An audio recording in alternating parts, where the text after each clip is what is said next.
young people have heard of Egerton University. During our time, we knew it as Egerton College. Yes, when Kenya became independent, there was a rush to name some of the places with the local names. That is why Princess Way, Princess Highway was called Uhuru Highway. And King George Hospital was called Kenyatta National Hospital. There was a plan to look for a suitable name and name Egerton College as to be given a local name. But it was said that since he is the one who built most of the buildings there, and he is the one who gave out the college freely, then it should continue being called that.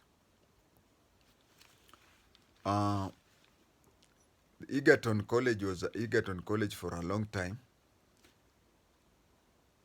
William Odongo Mamo Kaliech was a long-serving principal of Egerton College for a long time. And this is the person who started it and how and why it was started. When the government was planning to increase the number of universities, it was felt that Egerton College being a specialized, we are confused nowadays. Look at all the universities. What is the uniqueness of all the universities? All of them, they teach law.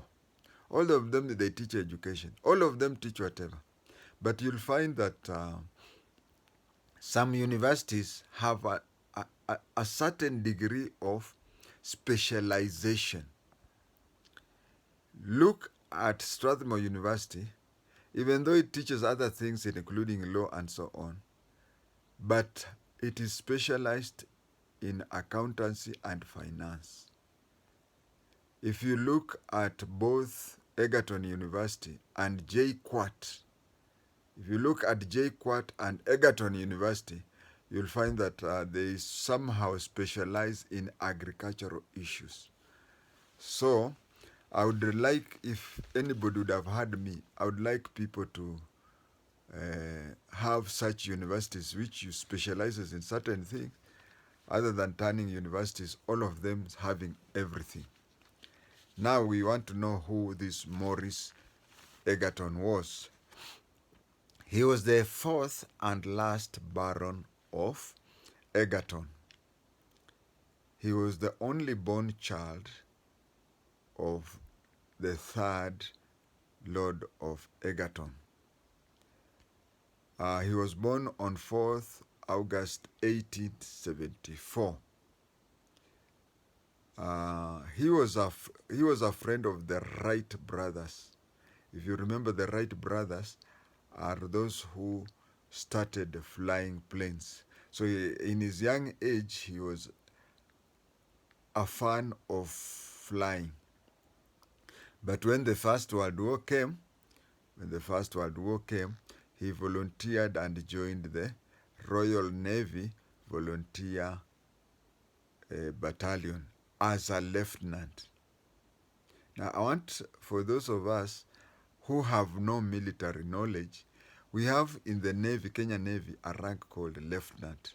It should not be confused with the Navy lieutenant of the Royal Navy, because the Navy and Air Force ranks of Kenya are mirrored on the Army ranks. But then you find that in other navies where we have admirals and air marshals, you'll find that a lieutenant is not equivalent to a lieutenant in the Army. So he joined during the First World War, he joined the Navy Reserve and fought during the First World War. That is when, after the war ended, uh, he was given land near Ngata farm. These were soldier settlement farms. Those soldiers, and when I say soldiers, I don't mean African people. The Europeans who fought in the First World War, after the war was over, they were given land. So he was given some land around Ngata. Sorry, I have a sore throat. Uh, they were given land he was given land near Ngata. And for those of us who are travelers between Nairobi and Eldoret, Ngata is this place where, after crossing the bridge, while going towards Rongai, we usually have a black spot. That thing has been having a problem for a long time, and accidents do happen around Ngata farm. He was given land there as a demobilized soldier. But later on, he bought 21,000 acres from Lord de la Mare in the general area of Joro. The general area of Joro. That one is, he had 21,000 acres, and the next thing that he thought of was to marry. When he decided to marry, he went back home, his home area. He had a girlfriend. When they were walking around, he told the girlfriend that he wants to marry her and he wants to build a castle for her. He was building a castle because he was a lord, but he decided not to stay in his home area, and he talked to the girl and told her that as the fourth Earl of Egerton, he would marry her, and she was to choose a castle that she wanted. So as they were going around in their home area, they saw a certain building which the lady liked, and she said that he should build her a house similar to that. And then he took the maps, probably even took the architecture back to Njoro. And then the castle was built from 1938 to 1954. And that is how many years? 6 years. How many of you build a house for 6 years? He constructed the house for 6 years and then went back to England and came back with the girlfriend and showed her the castle. I don't know what happened. You see, the girl hated the place, hated the castle, hated whatever. And when she went back, she said, I don't want to hear again from you. That was around 1955. Egerton was so annoyed that he never dated any woman and stayed single for the rest of his time. He had employees. Those days, we never had house girls.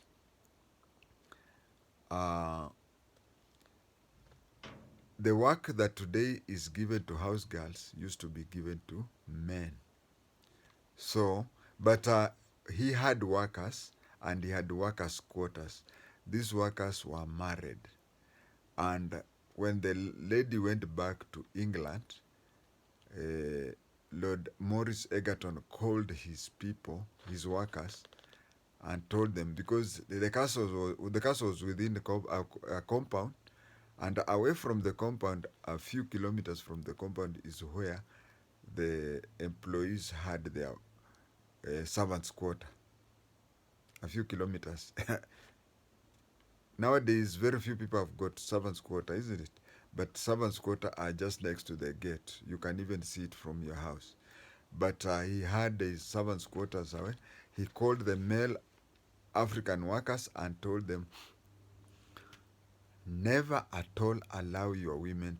Those days, the woman would come, maybe talk to the husband when the husband is working on the farm or anything. But he said that from that time when the lady went back to England, no woman would be allowed into the compound. And it stayed so until he died. And in his will, he said that all the properties he had should be given to. Sorry, I have sore throat. That his property should be given to his. He had founded an agricultural school. In 1939, 1 year after he started constructing the castle, he also he founded and constructed an agricultural school. Now, this agricultural school, don't think that it was meant for you and me. No. He started an agricultural school where sons of, and I didn't say daughters, where sons of European settlers were being taught how to run and manage large-scale farming. So it is this agricultural school that evolved and later became an agricultural college, Egerton College, and much, much later, as I said, when the government was, we had one university for a long time. Then the Moi government wanted to have a second university, but then at that time, immediately after the second university, several universities followed up to make it about 10 or something. That is when some colleges were being upgraded from colleges to universities, including Egerton College. Viewers, especially younger viewers, let us remember the makers of this great nation, Kenya. Thank you.